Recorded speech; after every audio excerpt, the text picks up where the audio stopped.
അവരുടെ കാഴ്ചപ്പാടുകളും അവരുടെ സ്ട്രാറ്റജീസും പിന്നെ നമ്മൾ വായിക്കുന്ന പുസ്തകങ്ങളിലും നമ്മൾ ഇടപെടുന്ന സ്ഥലങ്ങളിൽ നിന്ന് കിട്ടുന്ന സാധനങ്ങൾ നമ്മൾ വളരെ മനോഹരമായി പറഞ്ഞു കൊടുക്കാൻ കഴിയും എന്ന് അതാണ് നമ്മൾ അതിലേക്ക് കൊണ്ടുവരുന്നത്. ഞാൻ പിന്നെ എന്തിനാണ് ബിസിനസ് ട്രെയിനിങ് സ്ട്രാറ്റജിക്ക് പോയെന്ന് ചോദിച്ചാൽ അതിന് കാരണം ഇതാണ്. 10-12 കൊല്ലം മുമ്പ് ഒരു ട്രെയിനിങ് പ്രോഗ്രാം അറ്റൻഡ് ചെയ്ത് സിംഗപ്പൂരിൽ പോയി. ആൻ്റണി റോബിൻസ് ആയിരുന്നു അന്ന് ക്ലാസ് എടുത്തത്.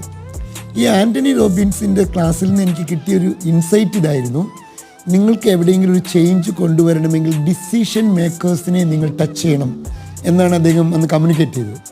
എൻ്റെ കാഴ്ചപ്പാടിൽ ലോകത്ത് 2 ഡിസിഷൻ മേക്കേഴ്സേ ഉള്ളൂ.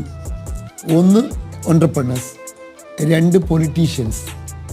അപ്പോൾ ഇതിൽ പൊളിറ്റീഷ്യൻസിനെ കൈകാര്യം ചെയ്യാനുള്ള ശേഷി എനിക്കില്ലാത്തത് കൊണ്ട് എൻ്റർപ്രനേഴ്സിനെ ഡീൽ ചെയ്യാൻ തീരുമാനിച്ചു. കാരണം ഒരു എൻ്റർപ്രനർ ശരിയായാൽ അദ്ദേഹത്തിനെ ഡിപ്പെൻഡ് ചെയ്ത് നിൽക്കുന്ന 10 കുടുംബമോ 100 കുടുംബമോ 1000 കുടുംബത്തിനോ